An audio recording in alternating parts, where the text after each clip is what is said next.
ሰላም ለእናንተ ይሁን ቅዱሳን። ዛሬ ወሳኝ የሆነ የእግዚአብሔር ቃል ሐሳብ ላይ ልንነጋገር እኔም እንደዚህ በቪዲዮ ብቅ ብያለሁኝ። ይሄ መልእክት በጣም ለአንድ አማኝ ለአንድ ክርስቲያን በጣም ወሳኝ የሆነ መልእክት ነው። ስለዚህ ይህንን መልእክት በደንብ እንድትሰሙኝ በደንብ እንድታደምጡኝ እፈልጋለሁኝ። መስማት ማድመጥ ብቻ አይደለም፣ በህይወታችሁም ላይ እንድታስገቡትና እንድትተገብሩት እፈልጋለሁ። ይሄ በጣም ለመንፈሳዊ ህይወት እድገታችን እንዲሁም ለክርስትና ህይወታችን ፍሬያማ እንድንሆን ከሚያደርጉን መሰረታዊ የሆኑ ቃሎች መካከል ነው። ስለዚህ ይህንን ቃል ማወቃችን ትልቅ ጥቅም አለው። ድል እንድናደርግ እዚህ ምድር ላይ እንዴት አድርገን ኃጢአትን ዓለምን ማሸነፍ እንደምንችል ወይንም ደግሞ ኃጢአት ወደ ህይወታችን እንዴት አድርገው እንደሚገባ የሚጠቁመን ቃል ነው። እንዴት አድርገን መጠንቀቅ እንዳለብን የሚያሳየን የእግዚአብሔር ቃል ነው። ክብር ለኢየሱስ ይሁን። ስለዚህ ይህንን መልእክት በደንብ አድርጋችሁ እንድትሰሙኝ እፈልጋለሁ። እንዲሁም ለሌሎች ወንድም እህቶች ደግሞ እንዲጠቀሙበት ሼር እንድታደርጉ እፈልጋለሁ። ይሄ መልእክት በዚህ ሐሳብ ውስጥ የምናየው ሶስቱ የሰይጣን ፈተናዎች ወይንም ደግሞ የኃጢአት መግቢያ ሶስቱ ደጆች የሚል ሐሳብ ነው። ስለዚህ እነዚህን ሶስቱን ደጆቻችሁን ከዘጋችሁ የትኛውም አይነት የኃጢአት ወደ ህይወታችሁ አይገባም፣ ወደ ቤታችሁ አይገባም፣ ወደ ዘመናችሁ አይገባም። ስለዚህ እነዚህን ነገሮች እንዴት ነው ማወቅ የምንችለው? ሶስቱ የኃጢአት መግቢያዎች ምንድን ናቸው? ስለዚህ እነሱንስ እንዴት ነው ማሸነፍ የምችለው የሚለውን ከእግዚአብሔር ቃል አብረን እናያለን። የመጀመሪያው የምናየው እግዚአብሔር ቃል የሚሆነው ዘፍጥረት 3 ላይ ያለውን ቃል ነው። ዘፍጥረት 3 ላይ ሁላችንም የምናውቀው የመጀመሪያው ኃጢአት ወደዚህ ምድር የገባበት የመጀመሪያውን ስፍራ ወይም የመጀመሪያውን ቃል እናገኛለን። ስለዚህ ዘፍጥረት 3 ላይ ያለው ቃልን እናንብብና ቀጣዩን የእግዚአብሔርን ሐሳብ እናያለን። ክብር ለኢየሱስ ይሁን። ቃሉ እንደዚህ ይላል፣ እባብም እግዚአብሔር አምላክ ከፈጠረው ከምድር አውሬ ሁሉ ይልቅ ተንኮለኛ ነበር። ሴቲቱንም በውኑ እግዚአብሔር ከገነት ዛፍ ሁሉ እንዳትበሉ አዟልን አላት። ሴቲቱም ለእባቡ አለችው፣ በገነት ካለው ዛፍ ፍሬ እንበላለን፣ ነገር ግን በገነት መካከል ካለው ዛፍ ፍሬ እግዚአብሔር አለ እንዳትሞቱም ከእርሱ አትብሉ አትንኩትም። እባብም ሴቲቱን አላት፣ ሞትን አትሞቱም፣ ከእርሱም በበላችሁ ቀን ዓይኖቻችሁ እንዲከፈቱ እንደ እግዚአብሔር መልካምን ክፉን የምታውቁ እንድትሆኑ እግዚአብሔር ስለሚያውቅ ነው እንጂ አላቸው። ሴቲቱም ዛፉ ለመብላት ያማረ እንደሆነ በደንብ እንድትሰሙኝ እንድትይዙልኝ ይፈልጋል እነዚህን ቃላት። ሴቲቱም ዛፉ ለመብላት ያማረ እንደሆነ ለዓይኗ እንደሚያስጎመጅ ለመብላት ያማረ እንደሆነ ለዓይኗም እንደሚያስጎመጅ ለጥበብም መልካም እንደሆነ አየች። ከፍሬውም ወሰደች በላችም፣ ለባሏም ደግሞ ሰጠችው፣ እርሱም ከእርሷ ጋር በላ፣ የሁለቱም ዓይኖች ተከፈቱ ይላል። በደንብ ደግመላችኋለሁ። ሴቲቱም ዛፉ ለመብላት ያማረ እንደሆነ አየች። ስታየው ለመብላት ምን ያለ ያማረ እንደሆነ አየች። በምኗ? በዓይኗ ስላየችው። ሁለተኛው ለዓይንም እንደሚያስጎመች፣ ሶስተኛው ለጥበብም መልካም እንደሆነ አየች ይላል። ስለዚህ እነዚህ ሶስቱን ጌቶች ነው ዛሬ የምናየው። ስለዚህ ምን አላችሁ? እግዚአብሔር አላቸው ከኤደን ካሉት ሁሉ ኤደን ገነት ውስጥ ከተቀመጡት ነገሮች ሁሉ ሁሉንም መብላት ትችላላችሁ፣ ግን እኔ ከዚህ ዛፍ እንዳትበሉ። ለምን? ይሄንን በበላችሁ ጊዜ ሞትን ትሞታላችሁ ብሎ እግዚአብሔር የራሱን ሕግ የራሱን ትእዛዝ ሰጣቸው። ያ ተንኮለኛ የሆነው እባቡ ወይንም ሰይጣን በእርሱ ውስጥ ሆኖ ግን ምን አለ? እግዚአብሔር ሞትን አትሞቱም አላቸው። ግን ይሄንን ከበላችሁ እንደማን ትሆናላችሁ? እንደ እግዚአብሔር ትሆናላችሁ፣ ዓይኖቻችሁ ይከፈታሉ ብሎ ነገራል። ስለዚህ አየችው፣ ለዓይንም እንዳማረ አየች፣ እንደሚያስጎመች ለጥበብም መልካም እንደሆነ አስተዋለች ይላል። ስለዚህ ምን እናያለን በዚህ ሐሳብ ውስጥ? ምንድን ነው የምናያቸው? ከዚህ ውስጥ ምኖቹን እናወጣለን? የመጀመሪያው ዛፉ ለመብላት ያማረ እንደሆነ አየች ስንል ምንድን ነው? የስጋ ምኞት ነው። የስጋ ምኞት ነው።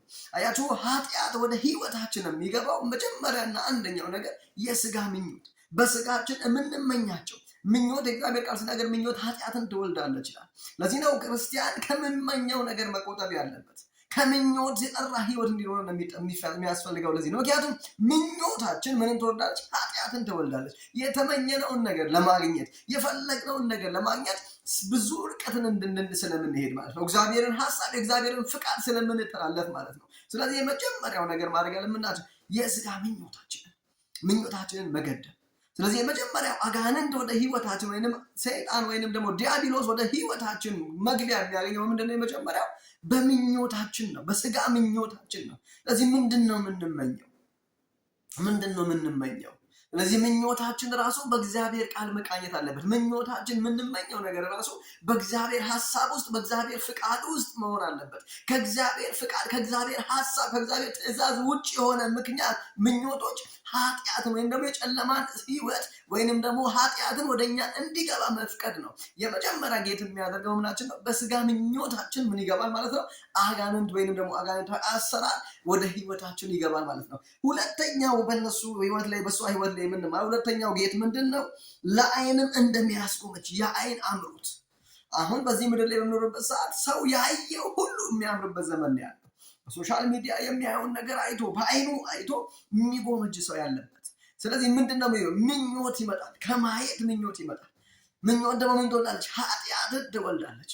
ስለዚህ የዓይን አምሮት ስታየው ለዓይንም ምን እንዳለ እንዳማረ አየችው።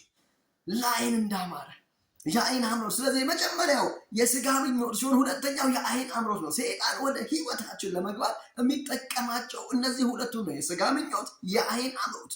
ስለዚህ ሰው ያየው ህይወትን ሁሉ እግዚአብሔር የሰጠው ነገር እያለ እግዚአብሔር ያደረገለት እግዚአብሔር የዋለለት መልካም ነገር ብዙ ነገር እያለ በዓይኑ ከአምሮት የተነሳ ከዓይኑ ከማየት ከስጋ ምኞት የተነሳ ግን ያለበትን ነገር የሚያክፋፋ የሚያማረር ህይወቱ በምስጋና ሳይሆን ህይወቱ በጭንቀት ህይወቱ በፍርሃት ህይወቱ በማማረር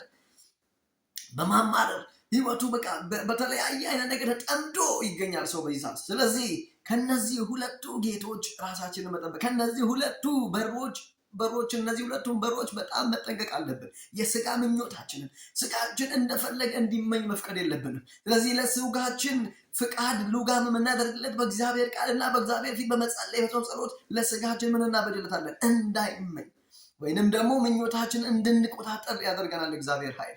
ስለዚህ የመጀመሪያው ይሄንን በደንብ እንድትሰሙ ፈልጋለሁ። የመጀመሪያው ግን የስጋ ምኞት ነው። የስጋ ምኞት ነው። ሰይጣን ወደ ህይወታችን ፈተናን የሚያስገባበት እጁን የሚያስገባበት በትዳራችን በቤታችን ላይ እንቅፋትን የሚያኖርበት ዋነኛው የስጋ ምኞት ነው። ሁለተኛው የዓይን አምሮት ነው። ሶስተኛው ምንድነው? ሶስተኛው ምንድነው የተፈጠረው? ለጥበብም መልካም እንደሆነ አየች አይደል? ቃሉ ላይ ዘፍጥረት 3 ላይ ለጥበብም ምን እንደሆነ መልካም እንደሆነ ምን አለች? አየች። እሺ የኑሮ ትምክህት፣ የኑሮ ምን ትምክህት፣ እነዚህ ሶስቱ ሰይጣን ወደ ህይወታችን ኃጢአትን የሚያስገባበት እኛን ከእግዚአብሔር ሐሳብ ከእግዚአብሔር ፍቃድ የሚያወጣበት መንገዶች ናቸው። ስለዚህ እነዚህን ሶስቱን በደንብ እንደ ክርስቲያን ልንጠነቀቅባቸው የሚገባቸው ቃሎች ናቸው ወይንም መንገዶች ናቸው ማለት ነው። ክብር ለኢየሱስ ሲሆን የኑሮ ትምክህት ዲያብሎስ አሰናካይ ወይንም ሰይጣን ከሳሽ ከመውደቁ በፊት አንደኛ የወደቀው በዚህ ነው፣ በትምክህት እንደማን እንደ እግዚአብሔር መሆን ስለፈለገ። ስለዚህ እሱ የወደቀበትን ስትራቴጂ ይዞ ወደ ሴቲቱ መጣ። ሴቲቷ ጋም ሲደርስ ሴቲቷ አየች፣ ለዓይን እንዳማረች የስጋ ምኞት፣ ለዓይኗን እንደሚያስጎመጅ አየች፣ የዓይን አምሮት፣ ለጥበብም መልካም እንደሆነ አየች፣ የኑሮ ትምክህት። ስለዚህ በዚህ ሶስቱ ፈተና ምን አደረጋቸው ማለት ነው? ወደቁ ማለት ነው። በዚህ ሶስቱ ፈተና ወደቁ። ከኤደን ገነት ከእግዚአብሔር ክብር ከእግዚአብሔር ህልውና ከእግዚአብሔር ጋር ልክ አባትና ልጅ እንደሚኖራቸው ይኖሩ የነበረውን ከዛ የገዥነት ከተፈጠሩበት እየገዙ እያስተዳደሩ ከሚኖሩበት ከዛ ከእግዚአብሔር ክብር ከዛ ከእግዚአብሔር ማንነት ካላቸው ህይወት ከዛ የመሰለ ህይወት እንዲወጡ አደረጋቸው። በምኑ? በሶስቱ ፈተና። ሶስቱን መቋቋም አቅቷቸው፣ ሶስቱን ማሸነፍ አቅቷት ምን አደረገ? ወደቁ። ስለዚህ ይሄ ፈተና እነሱ ጋር ብቻ እየቆመ እንዳይመስላችሁ። ዲያብሎስ ይሄንን ነገር ስለሚያውቅ ይሄንኑ ሶስቱን ፈተና ይዞ ሌላ ሰው ጋር መጣ። ልክ እንደነሱ ሊጥል፣ ልክ እንደነሱ ሊያሸንፍ፣ ድል ሊያደርግ። ስለዚህ የእግዚአብሔር ልጆች መዋጋት ነው ስራው፣ ሀሳብን ማቅረብ ነው ስራው። ስለዚህ ሀሳቡን ይሄንኑ ሀሳብ ይዞ ወደ ሌላ ሰው ይመጣል። ይሄም የመጣው ማን ጋር ነው? ጌታችን ኢየሱስ ክርስቶስ ጋር ነው። ከማቴዎስ ወንጌል 4:1 ላይ ያለውን ቃል እናነባለን። ከ1 እስከ 10 ማቴዎስ ወንጌል 4 ከ1 እስከ 10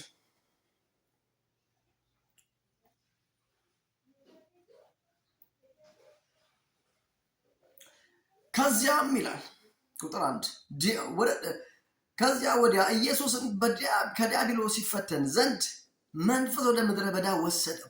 40 ቀንና 40 ሌሊትም ከጦመ በኋላ ተራበ። ፈታኙን ቀርቦ የእግዚአብሔር ልጅ ከሆንክ እነዚህን ድንጋዮች እንጀራ እንዲሆኑ በል አለው። የስጋ ምኞት። እነዚህን እንጀራ ኢየሱስ ክርስቶስ 40 ቀንና 40 ሌሊት ሲጾም ስጋው ደክሟል።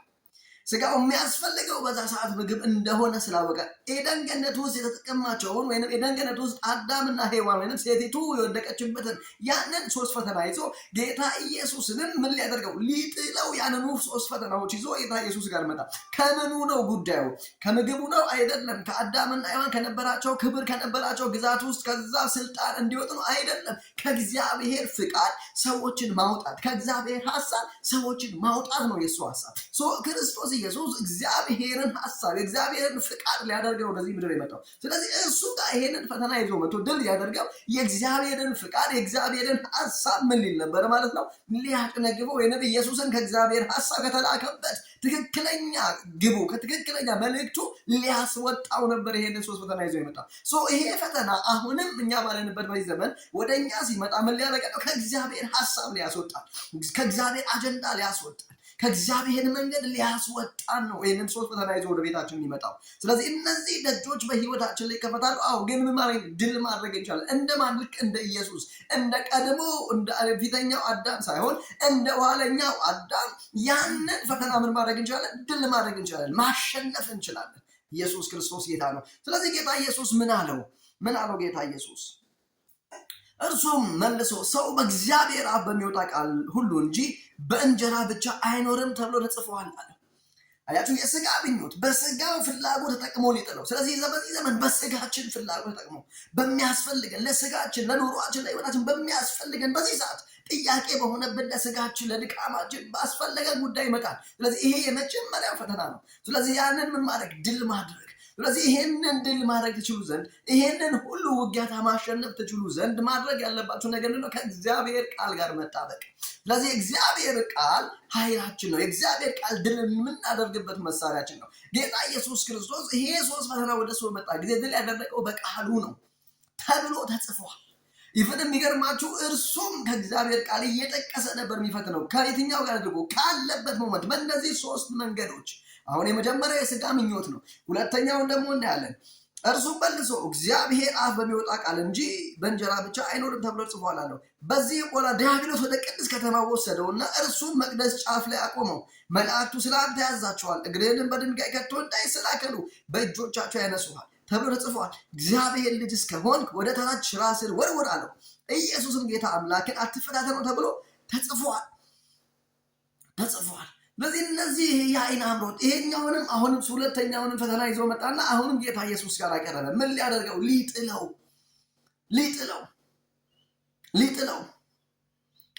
ትምክህት። አዎ እንዴ እኔ እግዚአብሔር ልጅ ነኝ እንዴ ምን ችግር አለው? በወድቅ እግዚአብሔር ስለኔ መላእክቱን ያዛቸዋል። እውነት ነው ብሎ እግዚአብሔር ጌታ ኢየሱስ ራሱን አልሰጠም። ጌታ አምላክህን አትፈታተን ተብሎ ተጽፏል። እውነት ነው ቅዱሳን፣ እውነት ነው እግዚአብሔር ልጆች ነን፣ እውነት ነው ጸድቀናል፣ እውነት ነው የዘላለምን ሕይወት አግኝተናል፣ እውነት ነው። ግን ትምክህት አይደለም፣ ሕይወት ነው። ትምክህት አይደለም፣ ንግግር አይደለም፣ የሕይወት ዘይቤ ነው ክርስትና። ስለዚህ ይሄ ትምክህት የመጀመሪያ። ሁለተኛው ምንድነው? ወደ እኛ ሕይወት ኃጢአት እንዲገባ በር ነው ይከፍታል። እኛን ለመጣል፣ እኛን ከእግዚአብሔር ሐሳብ ያስወጣል፣ እኛን ከእግዚአብሔር ፍቃድ ያስወጣናል። የመጀመሪያ ነው ያ የስጋ ምኞት። ስጋችን የሚያስፈልገው ነገር ጌታ ኢየሱስ ምግብ ነው የሚያስፈልገው። ድካሙ ረሃብ ውስጥ ነው ያለው። ስለዚህ ከምግብ ውጭ ነው የማያስፈልገው። ስለዚህ አንተ እግዚአብሔር ልጅ ከሆንክ ይሄን ዳቦ እንጀራ አድርግና ብላ። ሰው ልጅ ከእግዚአብሔር አፍ በሚወጣ ቃል እንጂ በእንጀራ ብቻ አይኖርም ብሎ አደረገ። ሁለተኛ በኑሮ በትምክህቱ እግዚአብሔር ልጅ ነው። ስለዚህ እግዚአብሔር ስለ አንተ መልአኩን ያዛቸዋል ተብሎ ተጽፏል። ከመጽሐፍ ቅዱስ ጠቅሶ ነው እየነገረ ያለው። ይህንን ብታደርግ መላእክቱን ስለ አንተ ምን ይላቸዋል? ያዛቸዋል።